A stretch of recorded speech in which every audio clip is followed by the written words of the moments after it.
Case study: What grimes beneath. Sheba stood like a deer in the headlights of an oncoming truck, weeping uncontrollably as I continued to pull her entrails out, spilling them onto the floor. Apart from the guts, wherever you looked around her sprawling, multi-leveled and rather gorgeous Georgian terraced house, not an object was out of place. Clean to the point of crazy rigid, Sheba is that other kind of Virgo, that nitpicking, acid-tongued, know-it-all yet can't see the woods for the fucking trees kind you all hear about. Not the uber-grounded, well-rounded, omniscopic brand like me, who, for the sake of perfection, had so many rounds with plastic surgery that she was gazing at the world out of her nostrils. She was even known to bleach her coffee cup in between cups of coffee. No object was allowed to linger, even when used, for longer than a few seconds before it was snatched up, thrown in its appropriate drawer, or placed with a snap, crackle, and pop firmly into its designated holder, or firmly planted into its never-to-be-fucked-with special spot. The kitchen floor was washed at least 3 times a day, any tracks from outside vehemently eradicated, toilets scrubbed and re-scrubbed. You can never have a clean enough toilet. Family photos placed in an exact line, one behind the other, with Sheba in front, which was the way, incidentally, the family itself was run. The place was a virtual temple dedicated to the immaculate gods of cleaning products. But downstairs, what lies beneath the surface was a very telling tattletailer of what was really going on in Sheba's world. Opening the door to it, you'd be excused for missing the fact that what you're peering into was not a closet, but actually the entranceway down to a rather large, long basement area. Coats and boots and carrier bags of all shapes and textures and sizes, books and poisons, yes, poisons, greeted you just in case you didn't get the message that you were not supposed to be there. Tools and boxes of God knows what were all shoved into makeshift shelves and dangling on hooks and hanging on hangers and tacked on every surface. The symbolism was neon sign high. Here, hidden in the depths, were the things about Sheba, beyond all the shining, bleached surfaces and neat placing of objects, beyond the designer's decorative touches and the cushions you weren't supposed to settle back into, that she did not want to surface.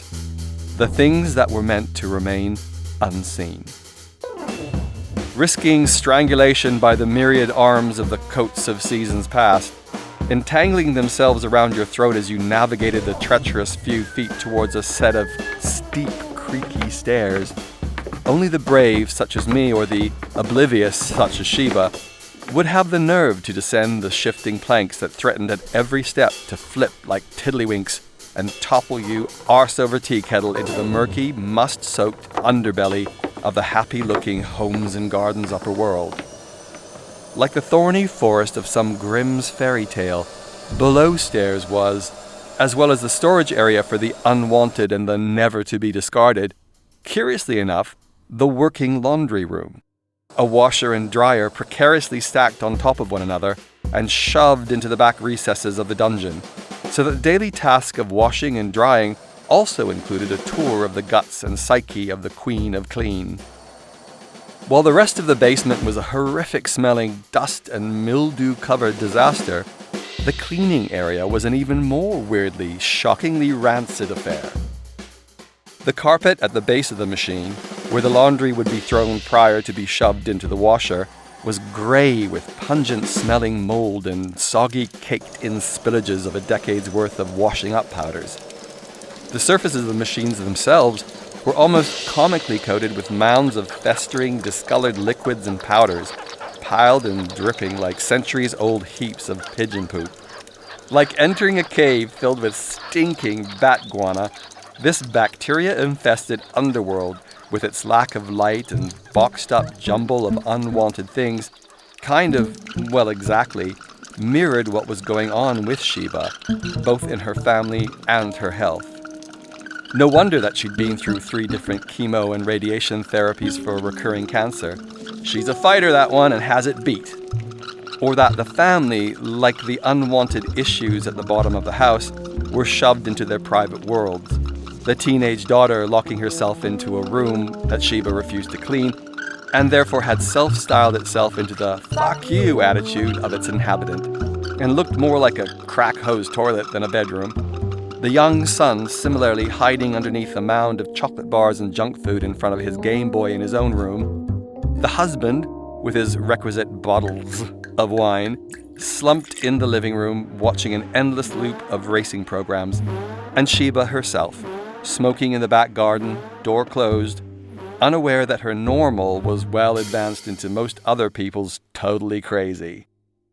My offer of cleaning the basement was something I soon regretted, for every removed object just seemed to reveal a never-ending Mary Poppins bag of goods.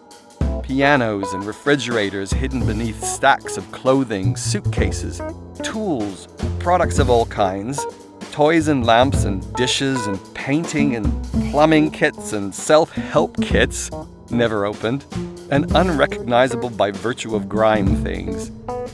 While at first my determination to tackle this whirlwind of objects was appealing to Sheba, it wasn't long before the energetic significance of those hidden voices came screaming at us in full force.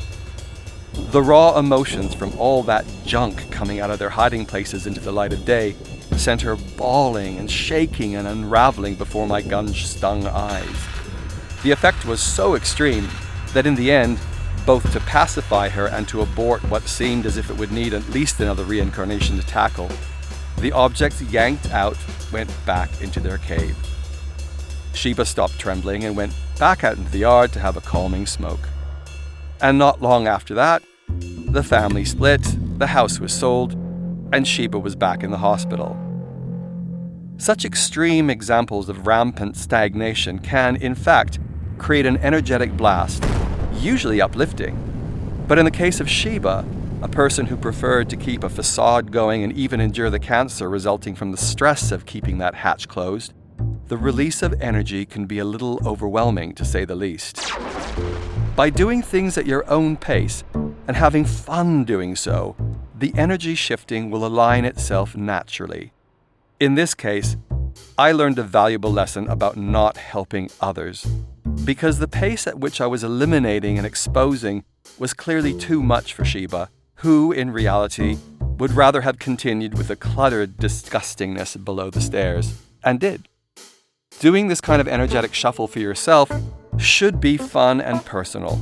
Like an excellent and much-needed spiritual whack-off, you gauge the bits that feel good, back off from those that don't, and get that fabulous energetic sploosh that's all in your own time, on your own terms, and leaves you feeling absolutely rockin'.